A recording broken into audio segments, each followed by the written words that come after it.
The day started like any other. People went to work, children played in parks, and life moved on as it always had. Then the skies darkened. Massive ships appeared above every major city on Earth. They were huge, each one longer than 10 football fields. Traffic stopped. People came out of buildings and looked up with open mouths. "What are those?" a woman in New York whispered, clutching her phone as she tried to record the impossible sight above her. All across the world, the same scene played out. In Tokyo, Beijing, London, Cairo, and Sydney, millions of people stared at the metal giants hanging in the sky. Then every screen on Earth changed at once. TVs, phones, computers, billboards, all showed the same image. A being that looked almost human, but not quite. It had silvery skin that shined like metal and eyes that looked like tiny galaxies. "People of Earth," the being said in perfect English, "I am the imperial emissary of the Galactic Empire. We rule over 30,000 star systems. We have watched your planet for centuries. Now you are worthy of our attention." In an underground military base, Commander Sophia Chen watched the broadcast with her hands gripping the edge of the table. "This cannot be happening," the general next to her muttered. The silver being continued.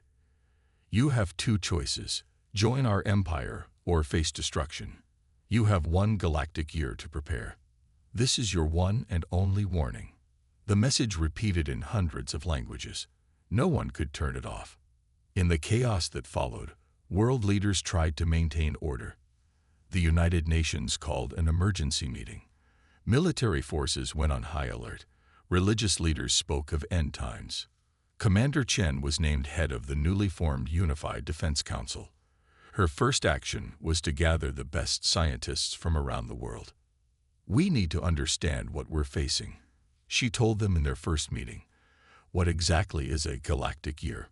What kind of weapons do they have? Is there any way to communicate with them?" Dr. Marcus Okafor, a quantum physicist from Nigeria, raised his hand. "Commander, there's something strange in the transmission.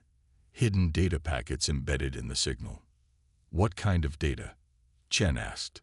"I don't know yet," Dr. Okafor said, "but it's not from the Empire. At least, not officially. The encoding is different." They worked through the night. As dawn broke, Dr. Okafor's eyes widened. "I've got it," he said, voice shaking with excitement. "This isn't just a warning. It's a message within a message." On his screen, strange symbols appeared, then translated into text. Asterisk, "The Empire is not united. Help-exists. Seek the lunar archive asterisk." Chen looked at the message, then up at the ship still hanging in the sky. "So," she said quietly, "we're not as alone as they want us to think." The message about a lunar archive kept Commander Chen awake for 3 days. What was hidden on the moon? And who had sent the secret message? "We need to get up there," she told the Unified Defense Council, quietly. While governments around the world argued about how to respond to the alien threat, Chen put together a small team for a secret mission. They would use a research spacecraft that had been built before the aliens arrived. Dr. Marcus Okafor would lead the science team. He had decoded the hidden message and might be able to find whatever was waiting on the moon. With him were Dr. M.R.O. Tsai, an expert in languages, and Jackson Wei, a former soldier who knew how to handle dangerous situations. The coordinates point to the far side of the moon. Dr. Okafor explained as their ship left Earth. "No one can see that side from Earth. It's the perfect hiding place." 5 tense hours later, they landed near a large crater. The team put on spacesuits and stepped onto the dusty surface. "The signal is coming from inside that crater," Dr. Okafor said, checking his equipment. "About 50 meters down." Wei took the lead, carefully guiding them down the steep crater wall. At the bottom, there was nothing but moon dust and rocks. "Are you sure this is right?" Wei asked, looking around. "I don't see anything." Dr. Okafor pointed his scanner at the ground. "It's under us, about 10 meters down." They set up drilling equipment and soon hit something solid. It wasn't moon rock. It was metal. Hours later, they had uncovered a smooth oval object about the size of a car. It had no visible openings or controls. "It's a probe," Dr. O'Keefer said with excitement. "And it's been here for at least 100,000 years, based on the dust layers." Dr. Osai ran her hand over the surface. Strange symbols appeared where she touched. "It's responding to human DNA," she said, surprised. "These symbols, they're similar to several ancient Earth languages, almost like whoever left this knew humans would evolve on Earth." Dr. O'Keefer finished her thought. More symbols appeared, forming a message that Dr. Osai slowly translated. It says, "To the children of Earth, when the Empire comes, you will need this. We were like you once. We fought and lost. But we left you a weapon." The probe opened, revealing a small crystal and detailed plans for a machine. "What is it?" Wei asked. "Some kind of device," Dr. O'Keefer said, studying the plans. "It disrupts the quantum network the Empire uses to communicate across the galaxy. But we would need special materials to build it. Materials not found on Earth." Just then, Wei's radio crackled. It was Commander Chen. "You need to get back here now," she said urgently. "The Imperial emissary has demanded a meeting with Earth's leaders, and they've just set up some kind of base on Mars." Dr. Osei looked up from the probe. "Mars," she repeated. "The plans mention a specific mineral found on Mars. The exact thing we need." Wei smiled grimly. "So we just need to sneak onto a planet that's now an alien base." "No problem." As they packed up the crystal and plans, another message appeared on the probe. "The Empire is strong, but divided. Find the others. You are not alone." The Imperial emissary's message was clear. Earth's leaders must come to the main ship. No weapons, no delays, no excuses. Commander Chen stood before the United Nations Security Council. "I should be the one to go," she said. "And I want to bring Dr. Okafor with me." "It could be a trap," said the French representative. "Everything about this is a trap," Chen replied. "But we need to learn more about them. And Dr. Okafor is the only one who truly understands what we found on the moon." 2 days later, a small shuttle took Chen and Dr. Okafor up to the massive Imperial ship hanging above New York. The shuttle was swallowed by a huge opening in the ship's side. When they stepped out, Chen gasped. The docking bay was enormous. Ships of all shapes and sizes filled the space. Strange creatures moved about, some on many legs, others floating above the ground. They weren't joking about 30,000 star systems, Dr. Okafor whispered. A tall, thin alien with blue skin approached them. "Follow," it said in halting English. They walked through long corridors filled with more aliens than they could count. Some looked almost human. Others were so strange Chen couldn't tell which parts were heads and which were bodies. Finally, they entered a chamber so large they couldn't see the far wall. Thousands of aliens sat in rising rows, arranged in what seemed to be groups by species. At the center was a raised platform with a large crystal structure that pulsed with light. "The Imperial Court," their guide announced, "and the Imperial Executor." Chen realized the crystal itself was the executor, the Empire's ruler. The crystal glowed brighter, and a voice filled the room, speaking perfect English. "Commander Sophia Chen, Dr. Marcus Okafor, Earth's chosen representatives. You stand before the might of an empire that has lasted 50,000 years. For hours, the executor spoke about the empire's history, its power, and Earth's place in it. Humans would serve the empire by working on dangerous planets where other species couldn't survive." During a pause, Dr. Okafor nudged Chen. "Look at the delegates from the smaller ships," he whispered.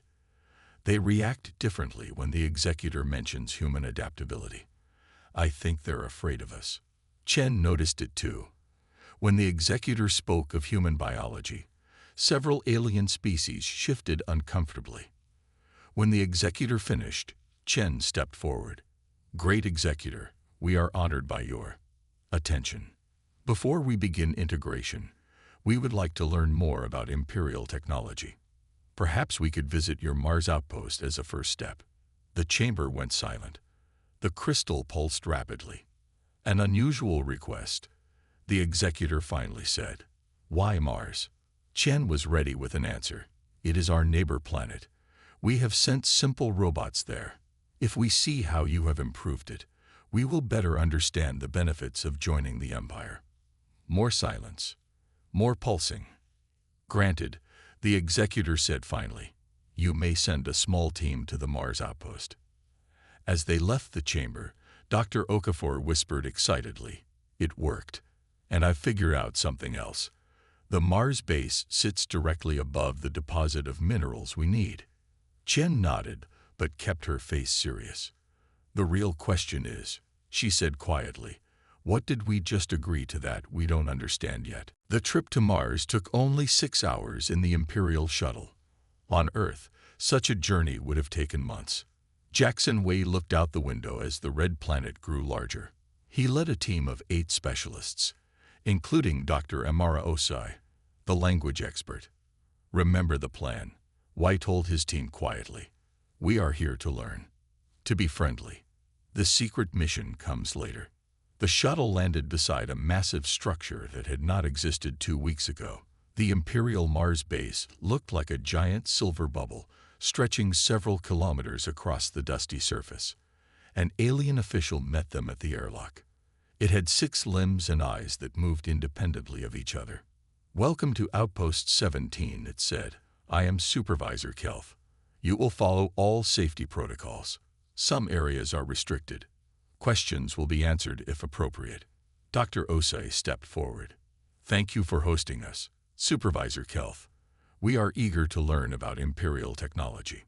The tour was impressive. The base was a small city with hundreds of aliens from at least 12 different species. Some worked on machines that pulled water from deep underground.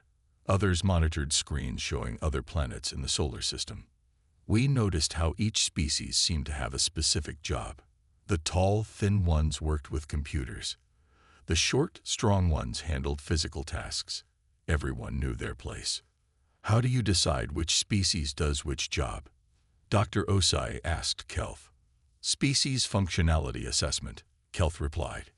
"Each species has strengths. Each performs tasks suited to their abilities." "And humans? What will our role be?" she asked. "Humans will serve in Category 7 environments, hostile conditions, toxic atmospheres, extreme temperatures. Your adaptability makes you valuable for such work." Wei and Dr. Osei exchanged glances. Category 7 sounded like a death sentence. That night, while most of the team slept in their quarters, Wei gathered 3 members for the real mission. Using equipment that operated on frequencies the Empire didn't monitor, they slipped out of the base. "The deposit should be 2 kilometers north," Wei said, checking his scanner. "We have 4 hours before anyone notices we're gone." They walked across the Martian surface, their special suits keeping them alive in the thin, cold air. "Look at that," one team member said, pointing up.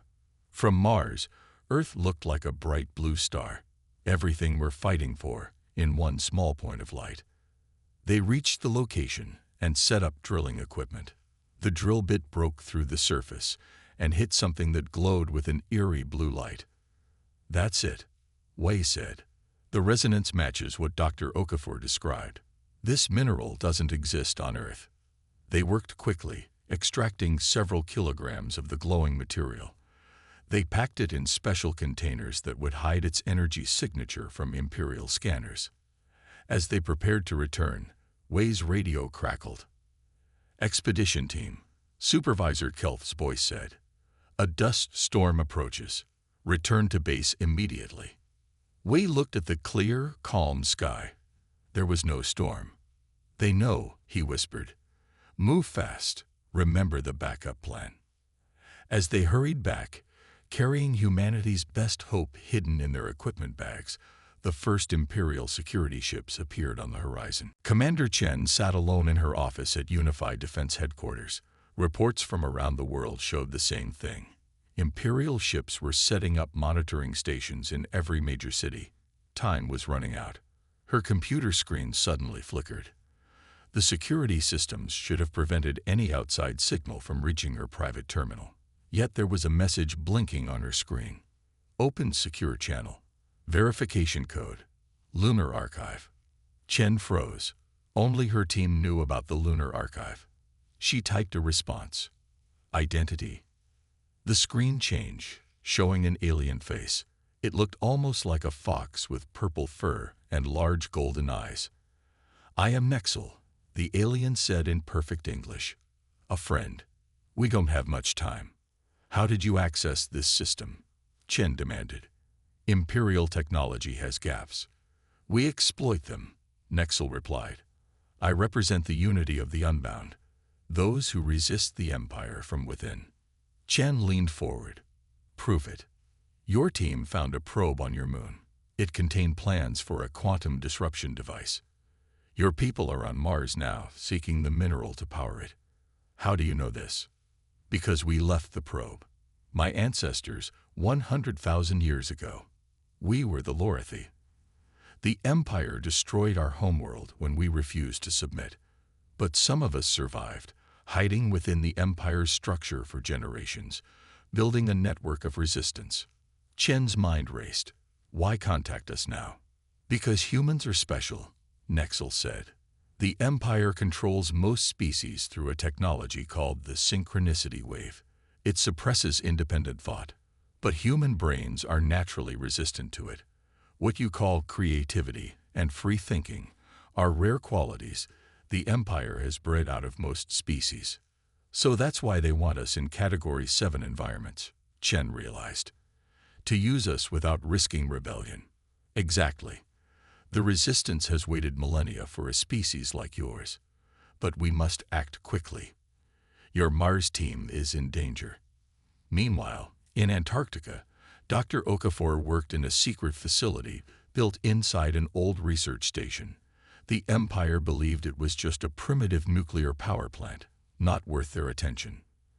The design is like nothing I've ever seen, he told his team as they studied the ancient plans. It doesn't attack the Empire directly. It breaks their information control. A young scientist looked up from her work. Like an internet firewall being disabled. Yes, but on a galactic scale, Dr. Okafor replied. The Empire keeps each world isolated, only sharing approved information. This device would break that barrier, letting every world see the truth. Back in her office, Chen asked Nexel the question that had been bothering her. The warning the Empire gave us, 1 year before they'd fully take over Earth. Why give us any time at all? Nexel's ears flattened. It's not kindness, it's procedure. The Empire does this with every world. Gives them hope, watches them struggle, then crushes them. It breaks the spirit, makes assimilation easier. They don't know about the resistance. They suspect, but can't find us. We've been playing this game for thousands of years. Chen's secure phone buzzed. The Mars team was calling. I need to take this, she told Nexel. I understand. I'll contact you again soon. Remember, Commander, you are not fighting alone anymore. As Nexel's image disappeared, Chen answered the call from Mars, her expression grim. Wei's voice came through, tense but determined. We got it, Commander, but they're onto us. We'll need that extraction plan right now. The giant Imperial ship that hovered over London cast a long shadow across the city. Inside a special chamber, Magistrate Vexera watched Earth through dozens of screens. The insect-like alien stood over 3 meters tall, with 4 arms and compound eyes that glowed green in the dim light. Something is wrong. Vexera clicked to her assistants. Humans are hiding activities from us. One assistant brought up images of Antarctica.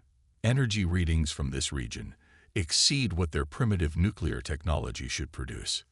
Vexera's mandibles clicked with irritation. And the Mars team? Have they been captured? No, Magistrate. They escaped with Imperial shuttle equipment. They will reach Earth in 6 hours. Unacceptable, Vexera hissed. Prepare my ship. I will speak to their leader directly. Commander Chen was reviewing escape plans for the Mars team when her office door burst open. Two aides rushed in. An Imperial ship is landing outside, one said breathlessly. Magistrate Vexera demands to see you immediately. Chen barely had time to straighten her uniform before the enormous insectoid alien ducked through her doorway. Behind Vexera came 4 guards with weapons Chen had never seen before. Commander Chen, Vexera's voice was like stones grinding together. You have been dishonest. Chen kept her face calm, though her heart raced. I don't understand, Magistrate. Our sensors detect unusual activity at your South Pole. Your team on Mars accessed restricted areas. Explain these actions. Chen had prepared for this moment. Instead of lying directly, she decided on a different approach. Magistrate, there are things about humans you may not understand, she said carefully. The activities you detected in Antarctica are religious in nature. Vexera's head tilted. Religious. Yes, many humans follow ancient spiritual practices. The South Pole has special meaning in several Earth religions. The facility there is partly scientific, partly ceremonial. The alien's compound eyes seemed to study Chen intensely, and Mars. Chen sighed, as if embarrassed. Some team members wandered away to conduct private rituals. They believe Mars holds spiritual significance. It's primitive thinking that we haven't fully eliminated from our culture yet. Vexera was silent for a long moment. Then, unexpectedly, the alien dismissed the guards. Tell me about these religions, Vexera said after they left. You're interested in our spiritual practices? Chen asked, surprised. The Empire eliminated such thinking long ago. It is inefficient, but also fascinating. My species had similar practices before joining the Empire. I have read historical accounts, but never witnessed them. Chen recognized an opportunity. I would be honored to show you examples of human religious and artistic expression, Magistrate. Over the next hour, Chen showed Vexera videos of religious ceremonies, art, music, and dance from around the world. The alien watched with what seemed like growing fascination. So much variety, Vexera said. So much individual expression. The executor would see this as dangerous. Is it dangerous to appreciate beauty? Chen asked. Vexera's mandibles clicked softly. Perhaps not. I will investigate your South Pole facility myself. Until then, continue your religious activities. After Vexera left, Chen immediately called Dr. Okafor. We've bought some time, she said. The magistrate seems distracted by human culture. But it won't last. The Mars team lands in 5 hours. Be ready to move the device. There's a problem, Dr. Okafor replied grimly. The executor has moved up the timeline. They're starting to build assimilation infrastructure in orbit. We have days, not months. Imperial ships filled Earth's skies. Giant machines began to build strange structures in orbit. No one knew what they were for, but everyone could see them growing larger each day. In Rio de Janeiro, Air Force Colonel Paulo Santos watched the construction from his command center. For weeks, he had followed orders to stand down, to do nothing while aliens took over the planet. His patience had run out. I cannot wait any longer, he told his pilots. My children ask me why I do nothing while monsters take our world. What should I tell them? Despite direct orders from the Unified Defense Council, Santos ordered his squadron into the air. 12 fighter jets rose toward the nearest Imperial construction platform. Remember, Santos radioed his pilots, aim for what looks like power systems, then get away fast. In New York, Commander Chen was in a video meeting when alarms sounded. What's happening? She demanded. An aide rushed in. Brazilian Air Force has launched an attack on an Imperial platform over South America. On screens around the world, people watched as Earth fighters fired missiles at the alien construction. The missiles hit their targets. Small explosions bloomed across the platform's surface. For a moment, hope surged. Then the Imperial response came. A beam of light shot down from the platform, surrounding the city of Rio de Janeiro. A shimmering dome of energy formed over the entire city. Then, slowly, it began to shrink. "They're going to crush the whole city," Chen whispered in horror. The Brazilian jets tried to attack the energy dome, but couldn't penetrate it. Inside, 10 million people were trapped. Chen's secure phone rang. It was Jackson Wei. "We've landed," he said. "The material is safe. What's happening in Brazil?" "The Empire is making an example of Rio," Chen said grimly. "We're out of time. Get to Antarctica immediately." In his hidden laboratory, Dr. Okafor made final adjustments to the quantum disruption device. It looked surprisingly simple, a small metal box with the glowing blue mineral at its center. "Will it work?" Chen asked when she arrived. "In theory, yes," Dr. Okafor said, "but we haven't tested it. And using it might provoke the Empire to destroy Earth immediately." Chen looked at the screens showing Rio de Janeiro. The energy dome was half its original size now, crushing buildings as it contracted. "We have no choice," she said. "Activate it." Dr. Okafor connected power to the device. The blue mineral glowed brighter. A high-pitched sound filled the room. Then, suddenly, nothing seemed to happen. "Did it fail?" Chen asked. Dr. Okafor checked his instruments. "No, it's working. But..." He was interrupted by a technician. "Commander, something's happening to all our communication systems.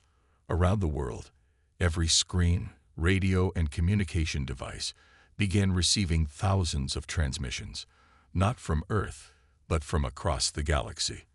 The disruption device hadn't attacked the Empire directly. It had broken through their information barrier. People everywhere saw images and messages from countless alien worlds. They saw Imperial troops crushing rebellions.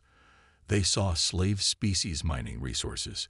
They saw resistance fighters battling Imperial forces. And they saw something else.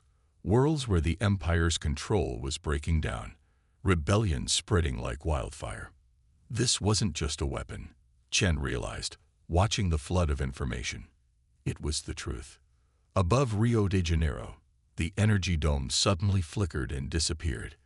The Imperial ships seemed to pause, as if confused. Dr. Okafor smiled. The Empire's greatest weapon was always fear and isolation. Not anymore. The Imperial flagship over New York suddenly began to glow with strange energy.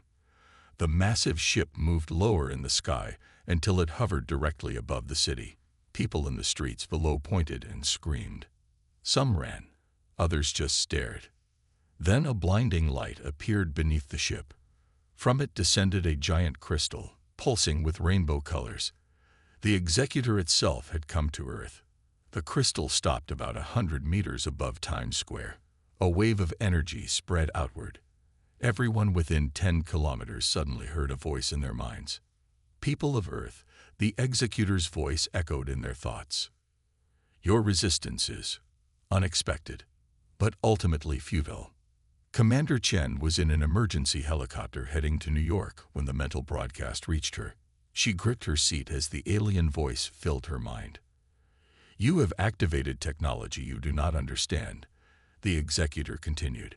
"You have seen glimpses of the Empire's true nature. Now I offer you a choice." Above the city, the crystal pulsed brighter. Earth can become a partner species rather than a subject world. You will have limited freedom. Your culture can survive. Your leaders will have a voice in Imperial decisions. In return, the executor demanded 3 things. Surrender all resistance technology, execute all contacts with the rebel unity of the Unbound, and accept Imperial overseers in all governments. "To show my good faith, I have released Rio de Janeiro," the executor said. "You have 6 hours to decide." In New York, Chen ordered her helicopter to land near Times Square. Dr. Amara Osai was waiting for her. "This is unprecedented," Dr. Osai said as they hurried through crowds of stunned people. "The executor never leaves the flagship, never negotiates directly." "They're scared," Chen replied. The disruption device worked better than we expected.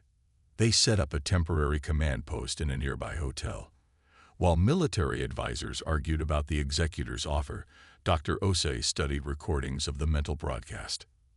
"There's something strange about the executor's language patterns," she said after hours of analysis. "It's not one voice, it's many, speaking in perfect unison." "What are you saying?" Chen asked. "I think the executor isn't one being," Dr. Osei explained. "It's a collective consciousness. Many beings trapped together in that crystal structure." She pointed to her linguistic analysis on the screen. "See these variations? These are like echoes of different personalities. So the executor is actually many aliens forced to think as one?" Chen asked.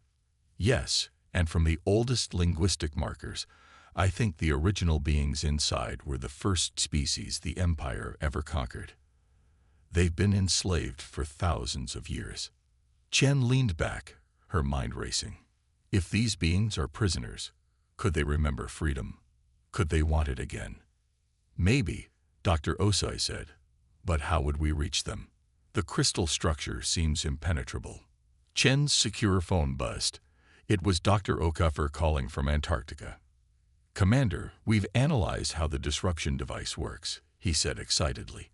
"It doesn't just break the Empire's information barrier. It can be modified to break mental barriers too. If the executor is a collective mind, as Dr. Osei suggests, we might be able to reach the individual consciousnesses trapped inside." "How long to make the modifications?" Chen asked. 4 hours, maybe 5. Chen looked out the window at the crystal hovering above the city. "The executor gave us 6 hours. Get it done." She turned to her team. "We're not accepting the executor's offer, but we'll make it look like we are while we prepare our real response." People around the world watched as Commander Chen stood before a global broadcast. 6 hours had nearly passed. The world waited to hear if humanity would surrender. "People of Earth and honored executor," Chen began, "we have considered your generous offer." She spoke slowly, using formal diplomatic language. Each carefully chosen word bought more time as Dr. Okafor and his team raced to modify the disruption device. In Australia, Aboriginal elders used ancient techniques to create communication networks that Imperial sensors couldn't detect. They passed information between resistance groups using methods that seemed like simple rituals to watching aliens. In Russia, programmers worked on code that would spread through Imperial systems, not as an attack, but as a carrier for a message. In Kenya, engineers built special transmitters designed by Dr. Okafor, each one small, but together they would form a powerful network. And in Antarctica, Dr. Okafor made the final adjustments to the modified disruption device. His hand shook from exhaustion. "It's ready," he told his team. "But we need to get it closer to the executor." In New York, Chen reached the end of her speech. "And so we accept your terms with the following clarifications." She continued listing minor points, requesting small exceptions that required detailed explanations, all part of the plan to extend the negotiation. "How much longer?" she whispered to an aide during a pause. "Dr. Okafor's team is in position. 2 minutes." Across the city, Jackson Wee led a small team carrying the modified disruption device. They had reached a building near Times Square, directly below where the crystal executor hovered. "In position," Wei radioed. "Ready on your signal." Chen nodded slightly, then addressed the executor again. "Before we formalize our agreement, we wish to present a traditional Earth ceremony of acceptance." The crystal pulsed with light. "Proceed." The executor's voice echoed in everyone's minds. Chen raised her hand, the hidden signal to begin Operation Fracture. Across the globe, the hidden transmitters activated. The Aboriginal network carried the signal. The Russian code deployed.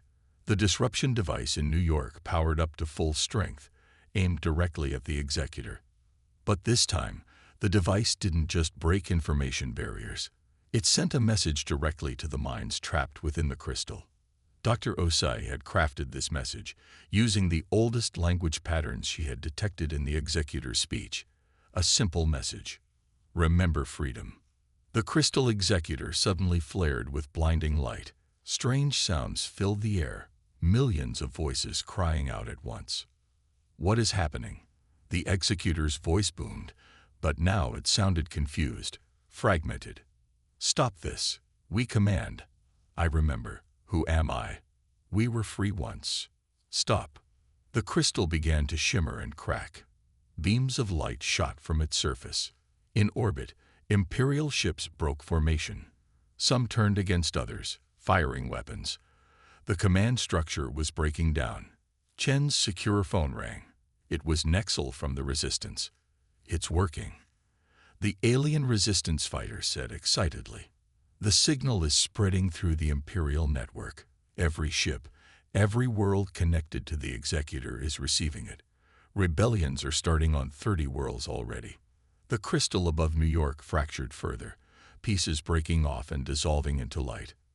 This was our answer all along, Chen said, watching the executor break apart. Not to fight the Empire with weapons, but to free the minds it enslaved. From the fragments of the dissolving crystal, thousands of small lights emerge, the individual consciousnesses finally breaking free after millennia of imprisonment. 3 months after the fall of the executor, Earth was a different world. Imperial ships still filled the skies, but they were no longer a threat. Many had joined the Resistance, others had fled. Some remained loyal to the old empire and had been captured or destroyed. Commander Chen stood on the roof of the United Nations building, looking up at the stars. Beside her stood Magistrate Vexera, once an Imperial officer, now Earth's strongest alien ally. The reports from the outer systems are good, Vexera said, her insect-like mandibles clicking softly. 17 more worlds have joined the Alliance. The Galactic Alliance, that was what they called the new organization rising from the Empire's ashes. Not a tyranny, but a true partnership of different species. And the Imperial loyalists? Chen asked. Retreating to the core systems, Vexera replied. They still control about 5,000 worlds, but they grow weaker each day. Chen nodded. And the beings from the executor? Most have returned to their homeworld, or what's left of it. After 50,000 years of imprisonment, they're learning to live as individuals again. A shuttle landed nearby, and Dr. Okafor emerged with several alien scientists. They had been working together, sharing knowledge that the Empire had kept separate for centuries. I still don't understand, Chen said, watching them. How did we succeed when so many other species failed? The Empire conquered 30,000 worlds. Why was Earth different? Vexera's compound eyes glimmered. Most species had centuries of warning before the Empire arrived. They built weapons, prepared defenses, but ultimately fell. But we only had one warning, Chen said. Exactly. You had no time to prepare conventional defenses. So you did what humans do best. You adapted. You cooperated. You thought creatively. Nexel, the resistance leader, joined them on the roof. His purple fur ruffled in the evening breeze. The truth is, he added, the Empire never understood the warning they gave you. What do you mean? Chen asked. The ancient message in the lunar probe. When the Empire fixes its gaze upon you, you have one chance to break its foundations. The Empire thought they were giving you a warning. They didn't realize they were fulfilling a prophecy. In Antarctica, the original disruption device had been transformed into a memorial. Visitors from 100 worlds came to see where the change began. The simple plaque read, "One warning was issued. Humanity responded." Dr. Amara Osi now led Earth's first diplomatic team. They traveled from world to world, helping former imperial subjects build new governments and reconnect with their ancient cultures. Jackson Wei commanded Earth's first interstellar vessel, built with combined human and alien technology. Its mission was to explore the galaxy not as conquerors, but as friends. As night fell over New York, Chen looked at the stars again. They no longer seemed distant and threatening. They looked like possibilities, adventures waiting to happen. "What will you do now, Commander?" Vexera asked. Chen smiled. "Learn, explore, make friends, make mistakes, the usual human things." "The galaxy may not be ready for the usual human things," Nexel laughed. "They'd better get ready," Chen replied, "because we're just getting started." That night, as people across Earth looked up at the stars, many remembered how close they had come to enslavement or extinction. But they also remembered the lesson they had taught the galaxy. Never underestimate a species that can turn a warning into an opportunity. One warning had been issued, humanity had answered, and the universe would never be the same.